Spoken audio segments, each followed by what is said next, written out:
Welcome back. Welcome back to the Porch Sports Podcast with your boy Fonz.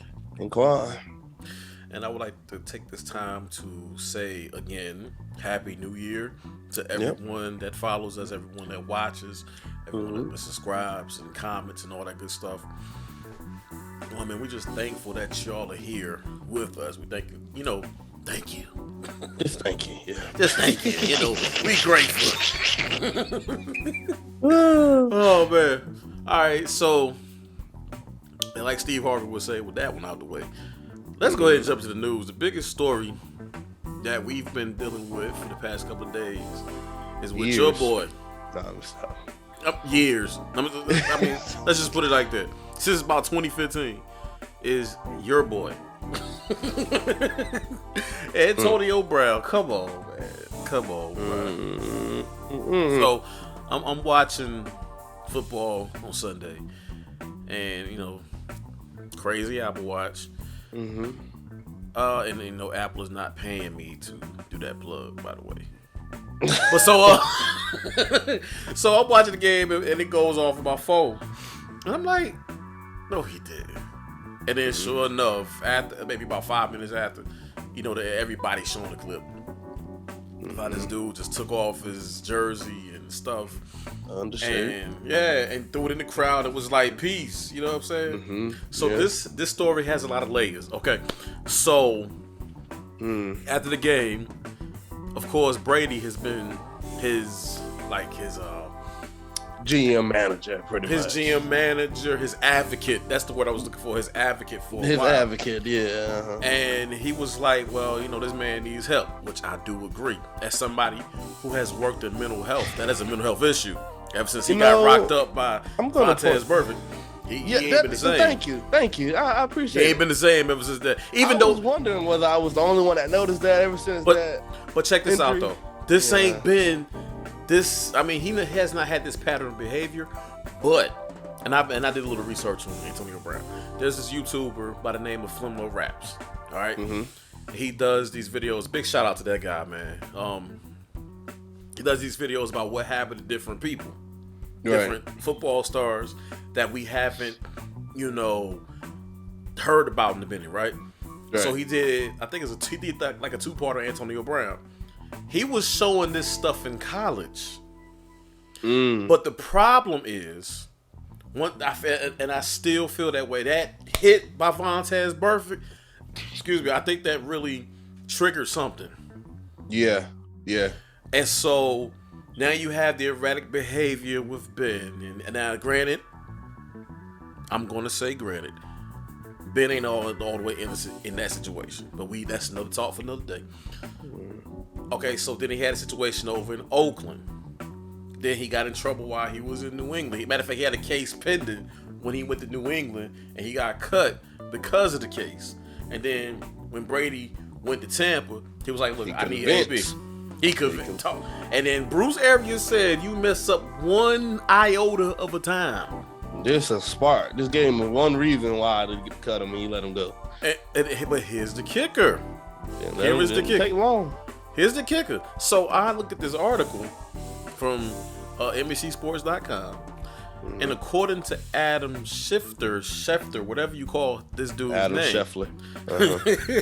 I'm bad with names, y'all. Y'all gotta forgive me. According to him, that he has his eyes on the NFL transaction wire. Now, Bruce Arians was like, he's done as a Buck. Those was his exact words. Like, it's over for him as a Buck. But I'm not Bruce Arians, but Adam Schefter was like, there has been no transaction on the NFL wire. So that means Antonio Brown is still a part of the BUCS. Interesting. Now, Brady said the man need help, and I agree with him. Now, here is where I dissect what I just talked about. I know, like I said, I've worked with people. I work with adults, kids with mental health issues. I have seen it all. His pattern of behavior correlates to something with the mental health. I'm not going to say what diagnosis, because that is not my job to diagnose anybody. Yeah. I'm not going to say this man got X, Y, and Z and I'm not gonna do that. But it correlates to a certain diagnosis. Last night, Antonio Brown was spotted at the Nets game. Chilling. And I'm like, hey man, do what you gotta do. I mean, but see, and see, the thing is it's like it's a mental health thing, and then it's coupled with his personality. Right. But Antonio Brown is a dude. He's out there. He's like, whatever. This is me. I'm unapologetically me. Yeah. But coupled with that whole thing, and I still feel like, even though he was dealing with something then, because I know me and you talk off camera about Antonio Brown a lot. And I mean, this man history. He got kicked out at home when he was 16 and all that good stuff. But I look at it as somebody got to go help that man quick, because even though he was on a team that is a rival of my team, it goes well past NFL fandom. This is a situation where somebody go help this man quick. Right. Because we don't want to lose a life to something that could be prevented, if that makes sense. You're right. It's just a lot to that story that's not being told, in my opinion. Facts. Now, Antonio Brown does have issues.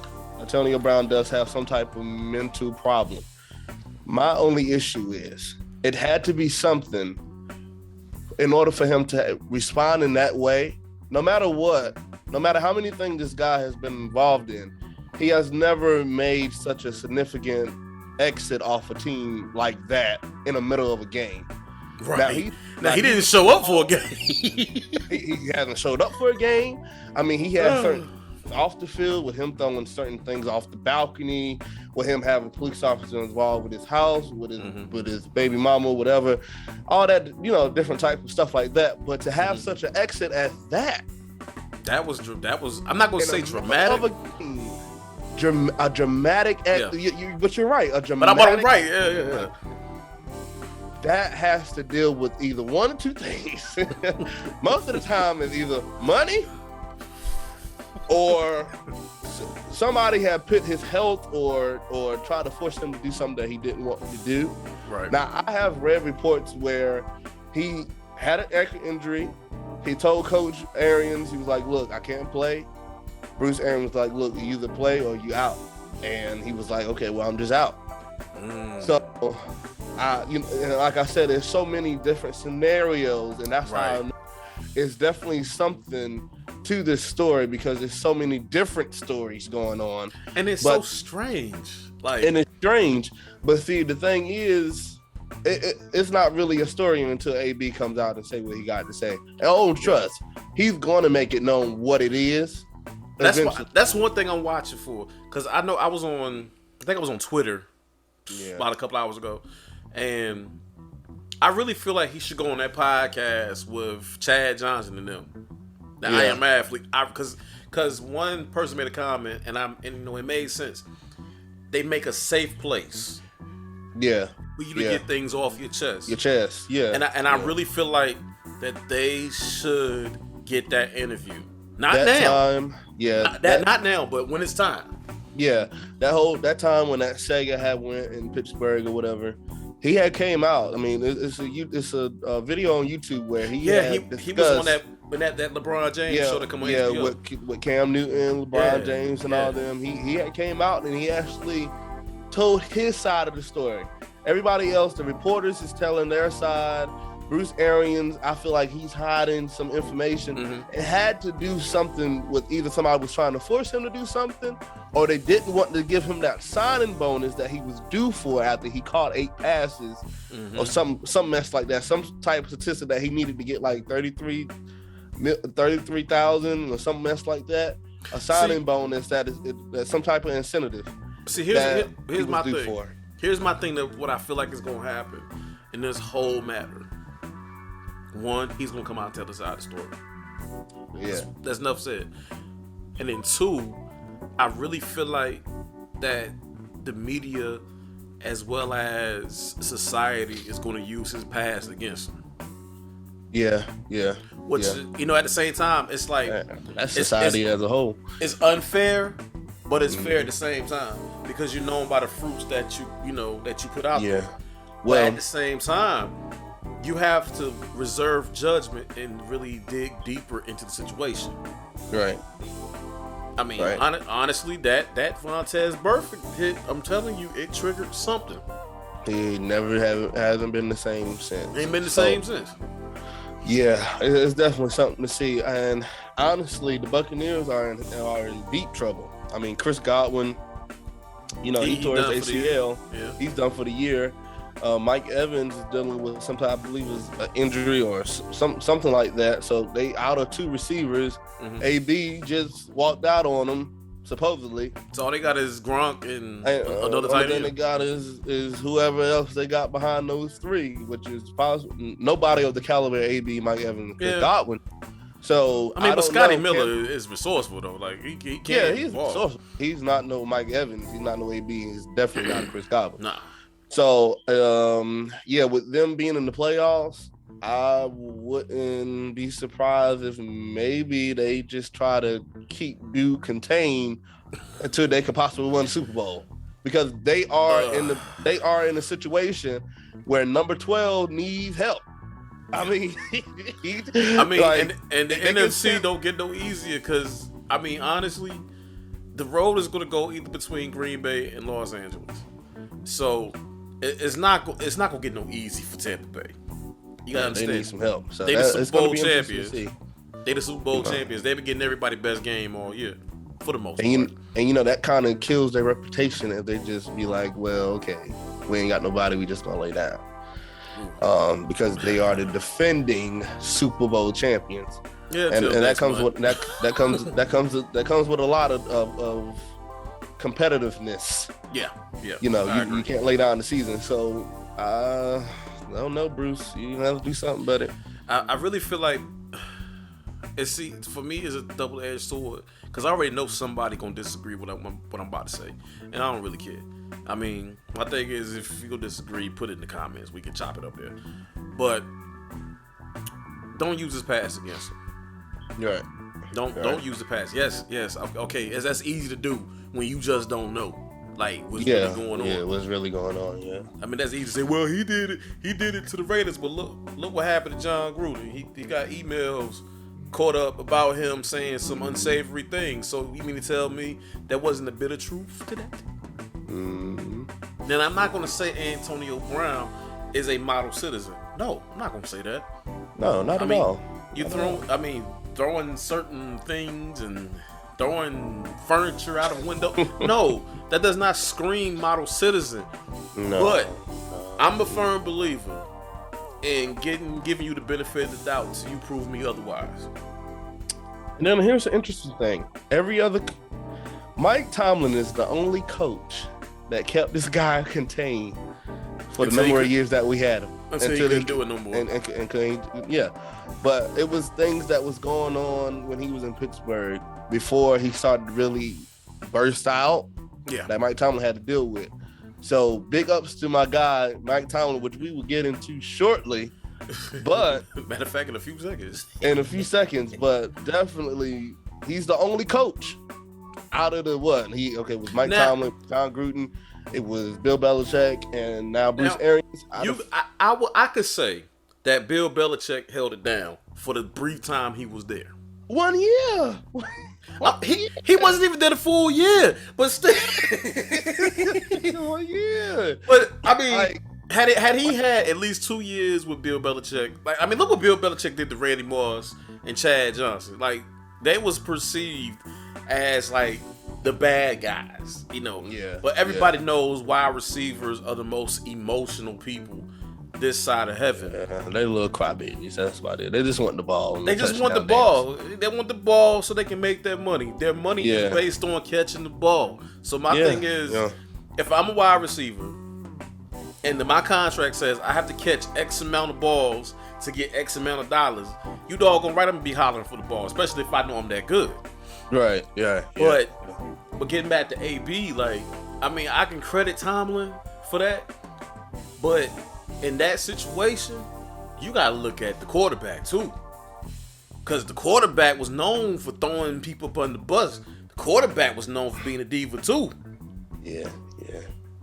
So you with that, see, that's why I got to give credit to Mike Tomlin, because with his educational bravado, he kept all that inside until it went outside. Yeah, until he couldn't.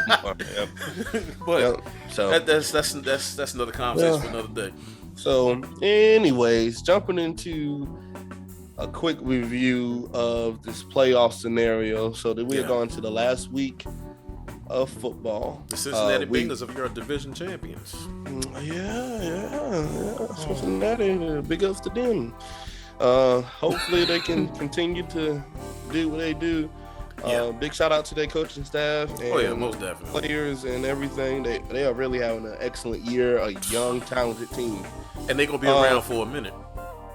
Yep. So with that loss, speaking of the Cincinnati Bengals, with that loss in the AFC, Kansas drops to number 2. Tennessee Titans gains that number 1 seed. Tommy, I know you happy. But go ahead. Tommy, I know you happy, bro. I believe with a win, I believe they clinched the number 1. Yeah. Which nobody is really scared of playing in Tennessee. Let's not get that confused. Kansas can still beat Tennessee at home. I don't think nobody is really. It's not the same as going to Arrowhead. It's not the same as going to Seattle.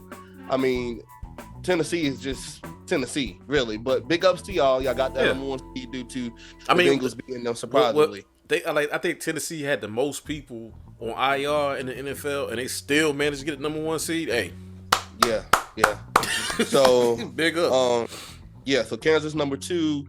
Number 3 is Cincinnati. Mm-hmm. Number 4 is the Buffalo Bills. Number 5 is the Patriots. Number 6 currently until next week. Hopefully the Jags pull the upset. Anyways, they at number 6. And the Chargers is number 7. Now let's look at some playoff scenarios. I can just give you one right off head right now. In order for Pittsburgh to make it, we have to go to Baltimore, beat Baltimore, and hope for the Jags to beat the Colts. Now, the truth of the matter is, recent history, the Colts have not beat the Jags at home in the last few years. So there is a possibility that the Jags can beat the Colts and get your boy and Steelers in the playoffs if you want to do that.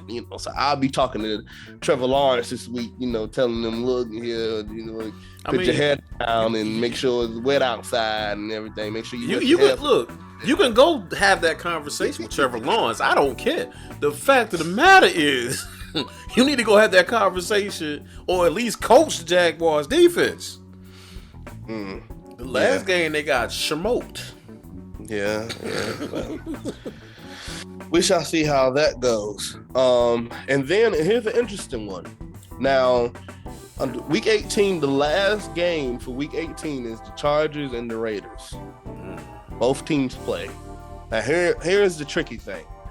This is what it's going to be. Now, they got the last game of the week. Last game. They finish it out week 18 before we go ahead in the playoffs.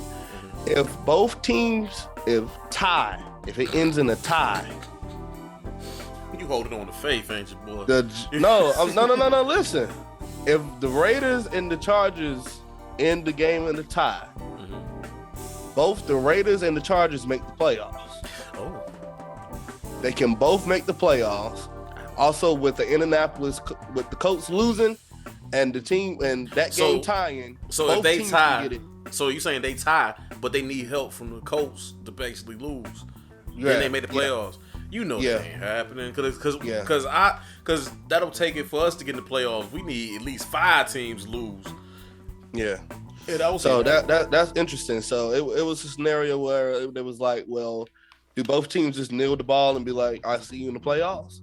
Or is it going to be like, no, I still want to go out with a win and only one of them make the playoffs? That'll be a boring football game. Roger Goodell's not going to be having. Yeah. So, I mean, those are scenarios for the teams looking out, looking in. Either way, it's going to come down to the Colts losing to the Jaguars. For the Raiders, the Chargers, and the Steelers. That's a lot of people in the AFC's scenario. The Jaguars gotta beat the Colts. I mean, that's even for us. Like, I don't even care because I'm kind of glad the season over. But hey, that's a long shot. That's like a 1 in a million chance. But hey, you never know. You never. I mean, hey, you just never know these days. I mean, this year has proved that it's not about the teams. It's about how you play. It's about the players. About the coach too. Switching over to the NFC side, Green Bay is number 1, which is kind of scary. I wanted this to happen for Aaron Rodgers. This is absolutely what we talked about when the Cardinals was in first. And I was like, man, I'm still hoping that Green Bay can finish that number 1 spot, because no matter what, Aaron Rodgers always picked this team in a great position to be a Super Bowl caliber team. Yeah, he just let them down in the playoffs. He never had. So maybe this bye week can help them along. And the difference between this team and the past 3 teams that he has had, I believe their defense is much better. And then once you look at their running attack with Aaron Jones and A.J. Dillon, man, that is a great running back tandem right there. I mean, honestly, with it being as cold as it's going to be in Green Bay, you don't want to tackle no 6'2", 250-pound running back with A.J. Dillon. And then, Aaron Jones kind of gives you a variety of things that you can do. He can catch out the backfield. But A.J. Dillon's like the power horse, man. Like, he's really the beast. And he really showed himself when Aaron Jones went down with that injury briefly. So right. I'm glad for the Packers, man. So they number 1. Rams is number 2. BUCS is number 3. Dallas Cowboys is number 4. Cardinals number 5. 49ers number 6. And Eagles is in at number 7 right now. I told you. So one of the teams that I kind of want to point out is the Dallas Cowboys. Now, they haven't been looking so hot, and they just lost to the Cardinals they lost at home. Yeah. Now, when you look at Green Bay, you have Aaron Rodgers, Devontae Adams. You look at can't look at the Buccaneers now because they really don't have anybody, but the Rams, they got Cooper Kupp. They quarterback Robert. Monster season, by the way. Yeah, I mean, bigger than Cooper Kupp. The quarterback wide receiver relationship is great between the two teams I just named. The crazy thing is Matt Stafford did that with Calvin Johnson. Mm-hmm. Yeah. Which makes me think about Matt Stafford. But go ahead. Yeah, so and then you got the Cardinals. They got D-High, AJ Green. James Conner having a good, decent year. Mm-hmm. You look at the Cowboys. And for the last few weeks, especially this past week, who is their number 1 receiver? You really can't say because the connection. Then when their guys go down, for the year. One of them did, but like he's not there. Dak Prescott isn't connecting. He's not having that connection with Amari Cooper like he should. Amari Cooper should be his number 1 receiver. The same, if you watch the Green Bay Packers, this is a great example. The connection between him and Devontae Adams is awesome. Like, it's like they both know what they, like the expectation between the two, they already know what they expect from one another. Right. Like, it's some passes that Aaron Rodgers may throw early and the corner may not even see it. But Devontae Adams is so connected with Aaron Rodgers, he already knows. Like, the connection is like a brother relationship on the field. Right. You look at the Cowboys. Dak Prescott really don't have a number 1. Like, he's not taking what's available to him. It was a time I had watched a clip of Amari Cooper running the route. He was wide open in the middle of the field. I mean, it was a first down. He goes all the way to Dak Prescott got all the way to his 4th option and just throws the check down. So I'm very, very much concerned about the Dallas Cowboys and what they are doing. I mean, yes, their defense played great this year in order for them to, be in a predicament that they're in now. But as far as offense, I don't really think they have the offense connection with their players as they should. But I'm with you on that. and I'm gonna put down my distaste for the Cowboys just for a second. I'm gonna speak kind of real for a minute. First of all, they run the game outside of Tony Pollard is non-existent if you really think about it. Ezekiel Elliott is, I'm not gonna say he on the decline, but when you've been, and you know the shelf life for a running back is real short in the NFL anyway. Yeah. So only thing I can say about the Cowboys is their defense. Defense was better than I thought they was gonna be, and I thought they was hot garbage this year, but they stepped it up. Somebody made the right draft pick this year, but as far as matching up with Aaron Rodgers, I don't see nobody really going in Lambeau unless they catastrophically melt down. I don't really see nobody matching up with them at Lambeau this year. I mean, go Pack, go. Yeah. Lambeau is gonna be a tough place to play at. I mean, with the conditions that they give, being cold. I mean, Aaron Rodgers is like one of the only quarterbacks I know that can ball in freezing weather. I mean, Brett Favre did about 15 years. I mean, Brett Favre taught him something about playing in the cold, Facts. Which he really had no choice being drafted to the Green Bay Packers. I mean, you know what comes with that when you get drafted up there. I mean, you know it's going to be cold, so you might as well just suck it up and just get ready. Sad part is Brett Favre started in Atlanta and then got traded to the Packers.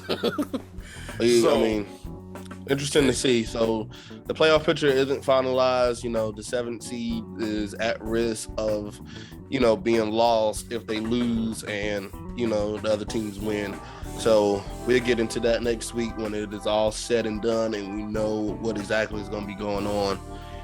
So I guess, Fonz, we can go ahead and move on to the main thing and the main topic. Main topic. So we just kind of glanced over it last week on the last show. And we're going to talk about who we think are the top 5 head coaches in the league today. So in preparation for this, I kind of prepared for it all wrong because we just stopped at the 5 head coaches. I'm like, all time or right now? And then that's when we came to the conclusion. So, Quan, I know Mike Tomlin is one of your coaches. What the other folks?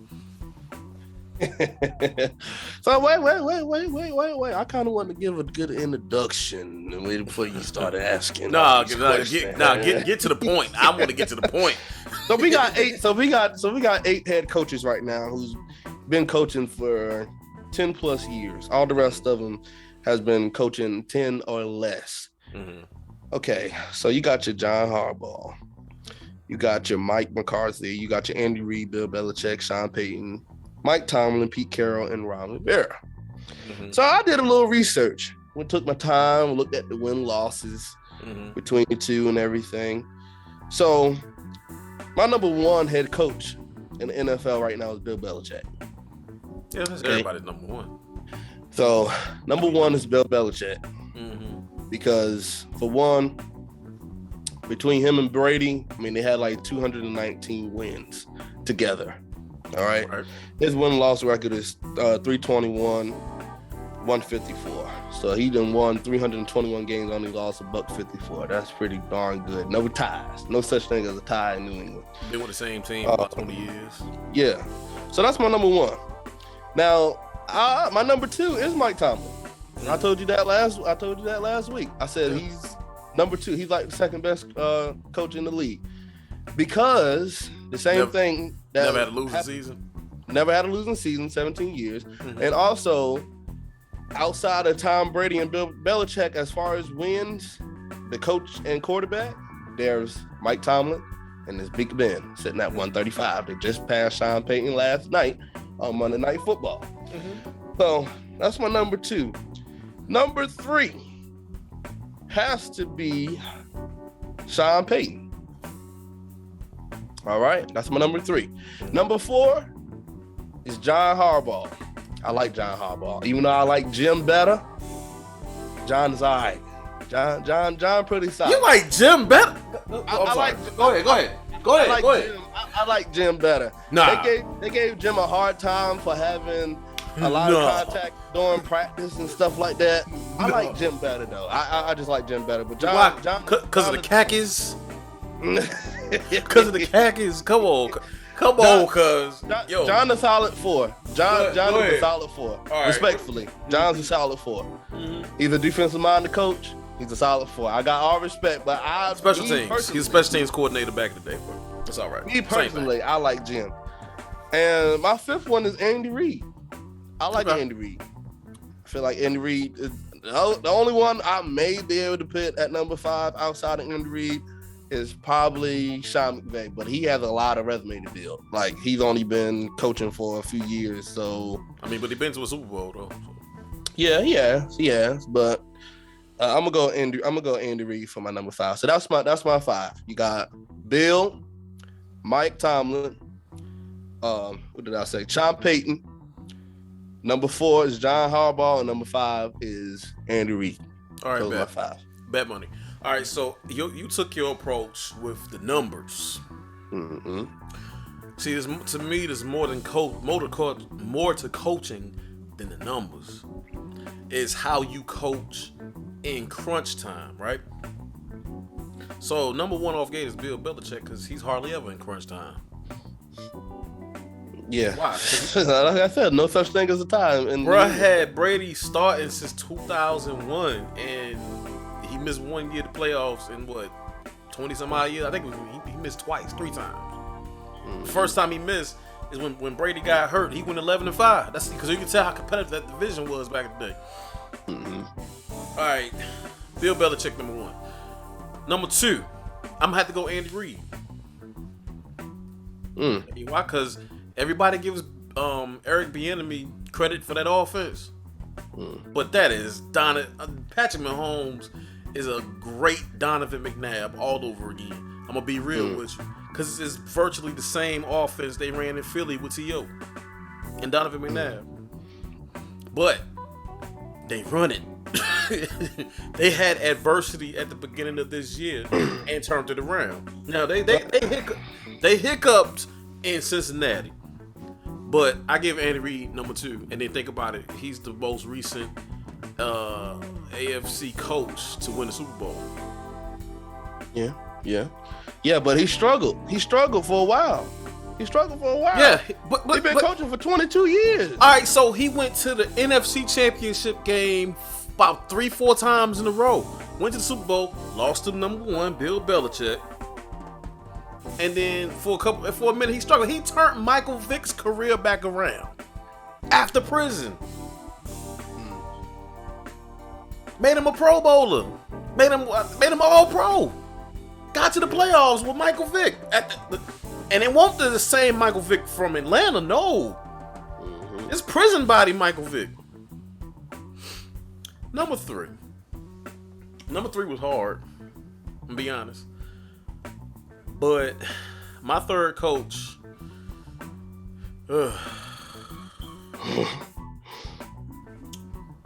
on virtue of the team that he coaches and how competitive he keeps that team throughout all types of adversity, I got to give Mike Tomlin credit. Because this brother, I don't like him because he's so smug, but I gotta respect the culture. I gotta respect the man. I gotta respect what he's doing. Like you said, he has yet to have a losing season. Yeah, 17 years. Yeah, he has yet to have a 17 losing seasons. Season. That's a lot. The year, I think it was 2019. Ben Roethlisberger. Was he done for the year or something? Yeah, he was done for the entire year. He was done for the year, so he had after week 2. He had to go with Duck Dodgers of the 21st century. And Mason, I got hit in the head. I'm sorry, Rudolph. And the man still went. Just how the Chiefs died. The man still went 8-8, right? Yeah. And we stayed in the playoff picture for a long time too. Until the last week. Stayed in the playoffs so you couldn't be there no more. Mm-hmm. Yeah. So I gotta give him number 3. Okay. Number 4. This one gonna be a shocker. Watch your tone, sir. This one gonna be a shocker. Sean McDermott. I gotta give Sean McDermott credit. What? I gotta give him credit. What? Come on. The Buffalo Bills? Come on, brother. Come on, man. Sean McDermott. Wow. I got to give him credit. Wow. It only took them getting Stephon Diggs to turn Josh Allen from a Lamar Jackson wannabe to a prolific passer. But he was already building to that without Stephon Diggs. Stephon Diggs just took the distraction off. The fact that you can go and get that last piece and know you need to go get that last piece to get where you need to be, ain't that a part of coaching? Yeah. But if it, I don't see in this discussion, I don't care about the numbers.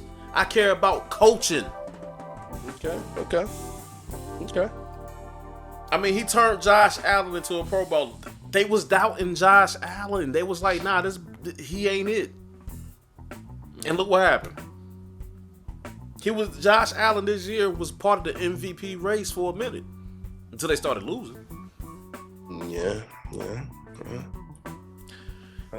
At number 5, I'm not gonna be biased, but I'm gonna say John Harbaugh for the simple fact, it's not even about the numbers at this point. It's about what you can do in the face of adversity. Like, you had 2 starting corners go down. You had your quarterback go down. You had your backup quarterback go down. You had your offensive line in shambles. You had this. You had that. And yet and still you got 8 wins on the year. Mm-hmm. Yeah, John. Like I said, John Harbaugh he's a motivator. Yeah, John Harbaugh is a motivator. Now, do I agree with every decision he makes? No. There's 32 coaches in the league. I don't agree with everything they do.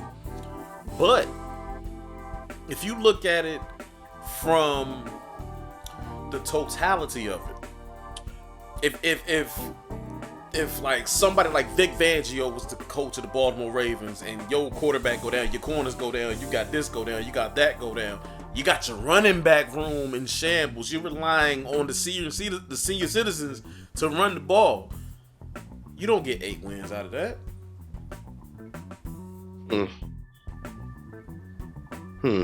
Interesting. What's my top 5? My question to you, my first question. You said you just said that Sean McDermott turned Josh Allen into a Pro Bowler. The same doubt that people had with Josh Allen is almost as equal as the same doubt. Don't you say that. Don't say that. Don't say it. What is the difference? Bruh, they were saying literally Lamar Jackson could not throw. They were saying, all right, Bill Polian, he should turn to a wide receiver. Did they say that about Josh Allen?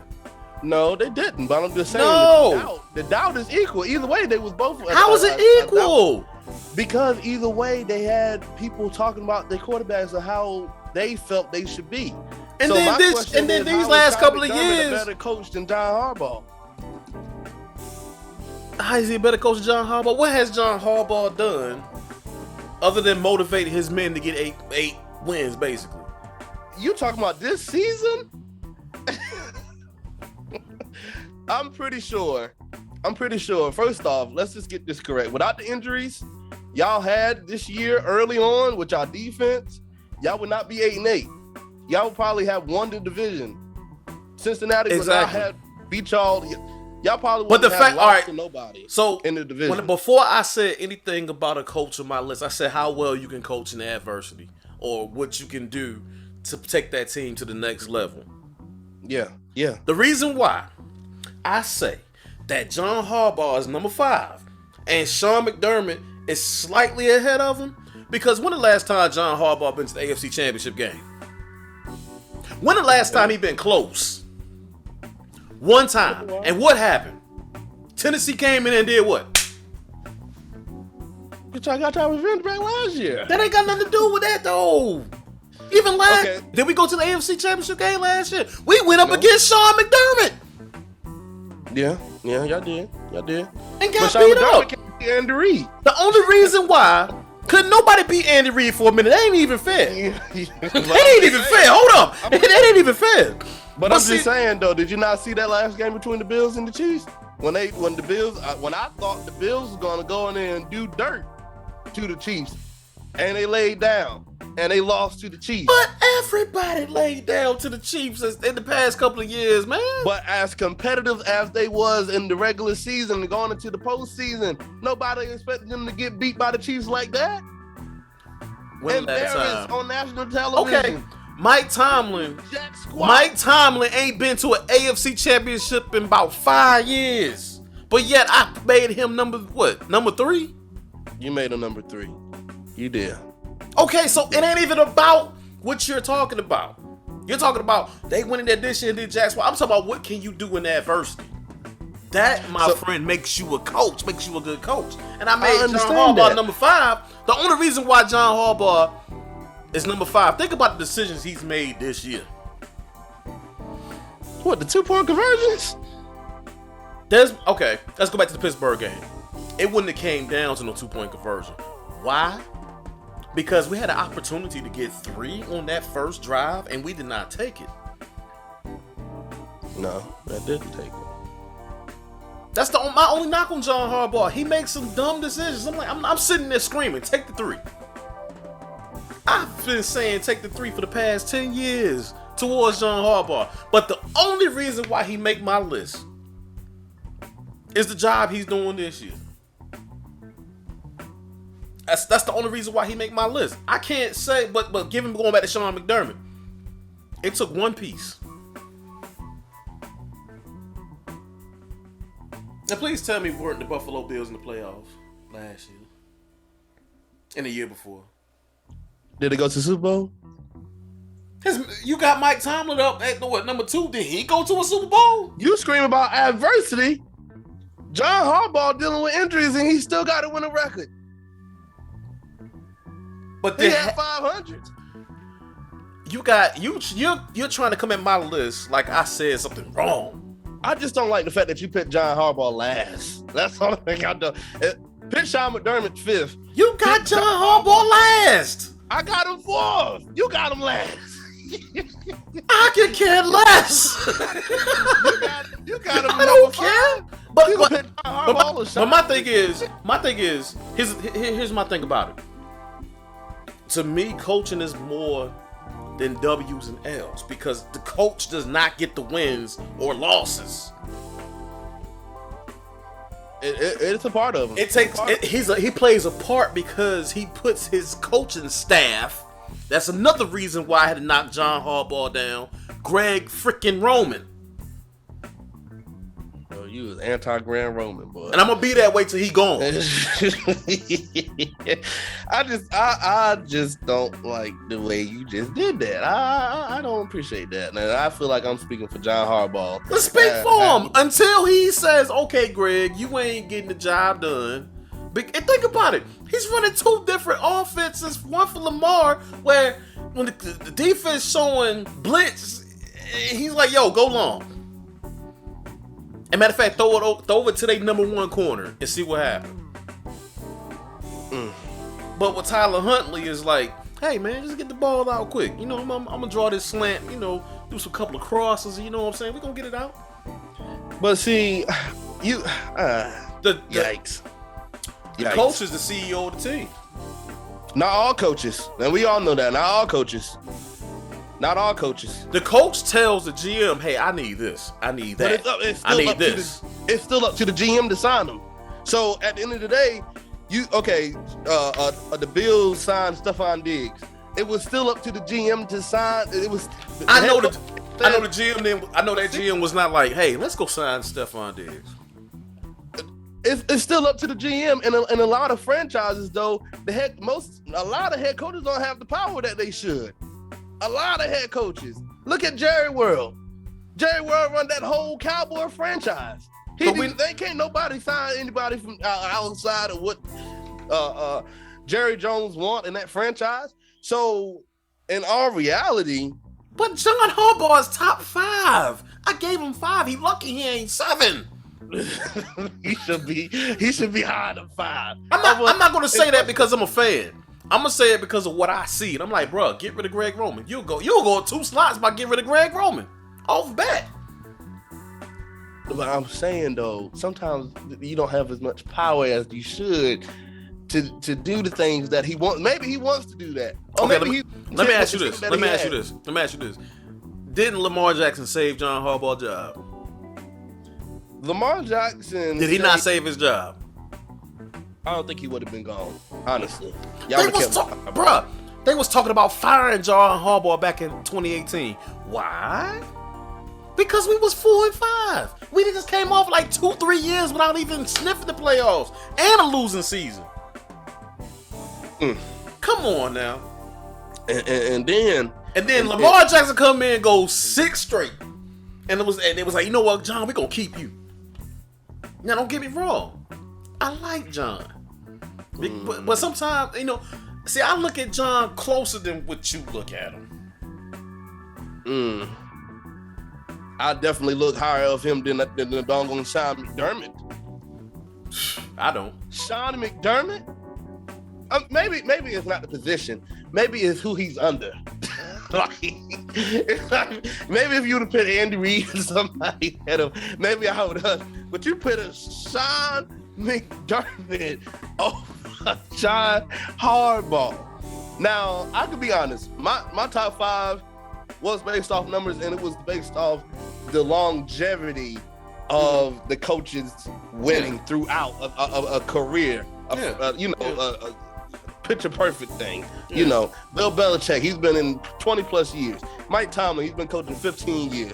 Sean Payton been coaching for a number of years. John Harbaugh been coaching for Andy Reid. Sean McDermott? Really?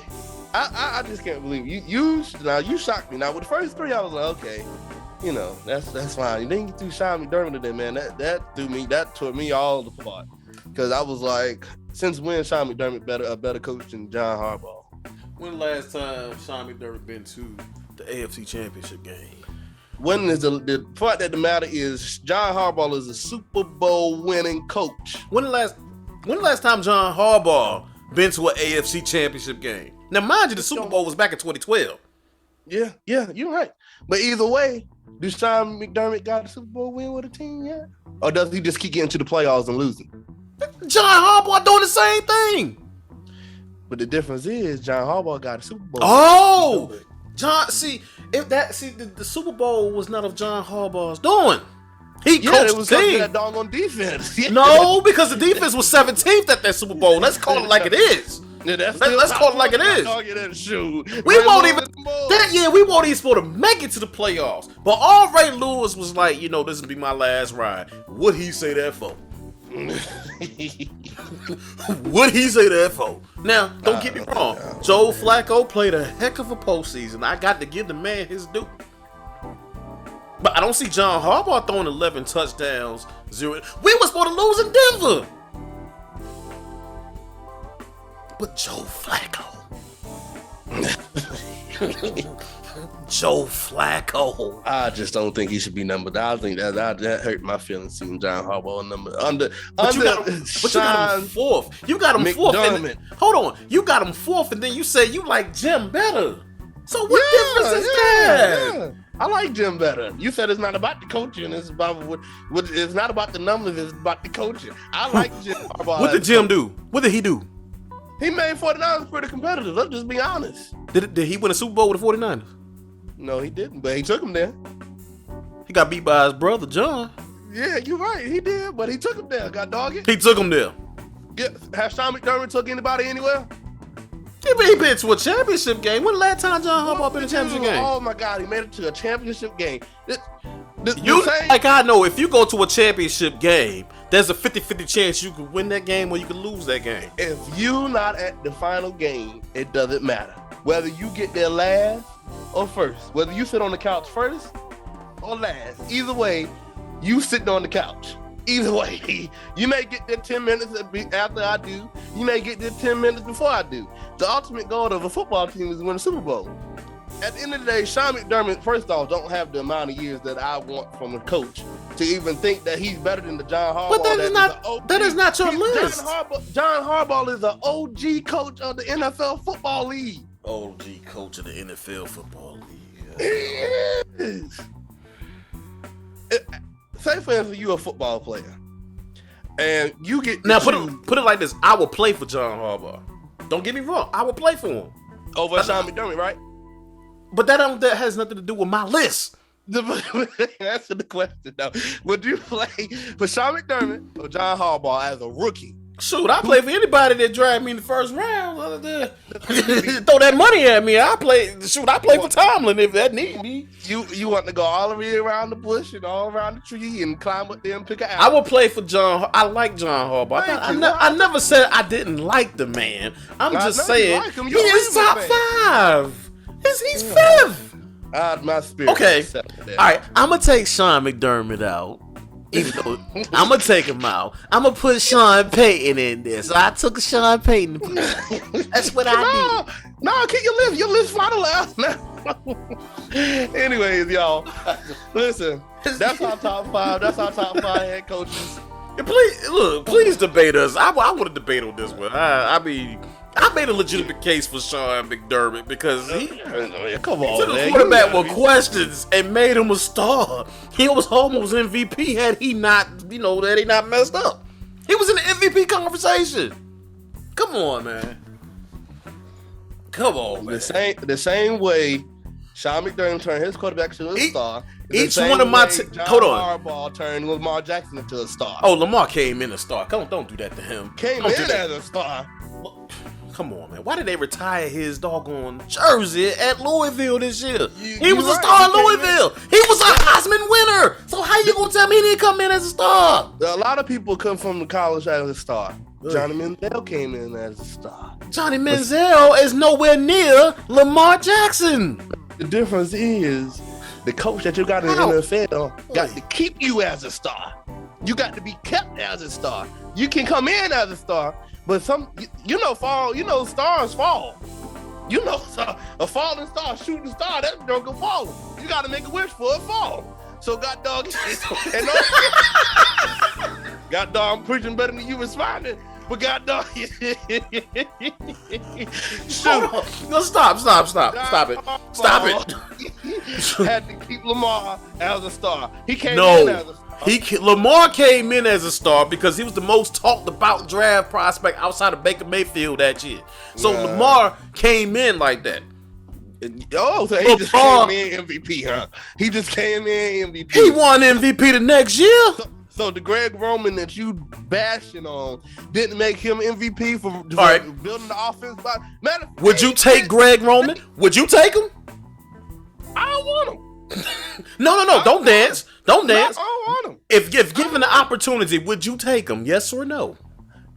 I don't know. It just depends. It don't depend on nothing. It depends on you answering this question. If you had the opportunity, if Pittsburgh fired their offensive coordinator today and picked up Greg Roman, how would you feel? Honestly, that'd probably be an upgrade for me because Matt Canada ain't doing. Hey. So last night was our best game in. That's because your quarterback declining. Come on, everybody. He about 40.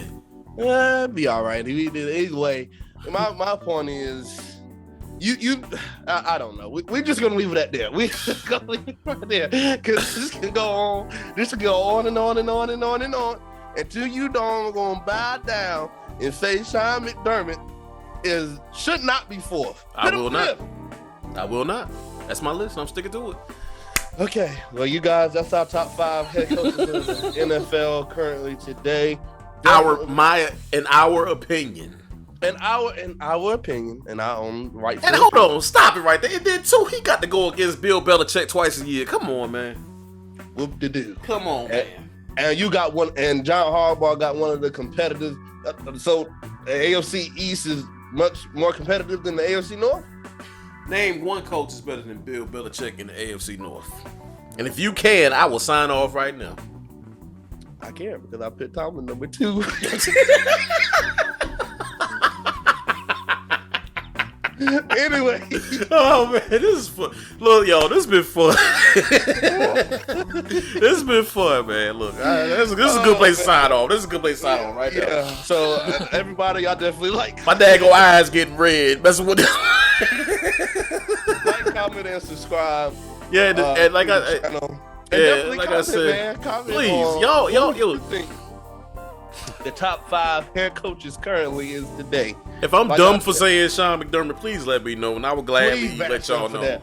Please bash him for that. When I'm just saying, y'all bash. I can come with an army now. Don't listen to that boy. Look now. Y'all listen to me. Bash him for that. That's just outrageous, y'all. Come on, man. Sean McDermott. That don't even sound interesting. Like. Wow. If you come in the league, be like, my coach, Sean McDermott. What Sean McDermott? Come on, man. But anyways, y'all like, comment, subscribe. Just because you don't like my picks. No, I don't mean diddly. I didn't say nothing when I did say something. You say you like Jim better, but you know. Yeah. But anyways, but the links to the podcast, America, will be in the description. It'll be in the description on YouTube, Apple Podcasts, everywhere you get your podcast on. It'll be up there. And once again, thank y'all for watching. Thank y'all for listening. Thank y'all for subscribing. And just thank you. Yeah, appreciate it, man. We appreciate you. And I saw on YouTube we got a few more subscribers, so we greatly appreciate y'all. Welcome aboard. Welcome to the family. Welcome to the family. We can get a little crazy around here, but we alright though. But for the Back Porch Sports Podcast, this has been your boy Fonz and Quan, and we out of here. Peace.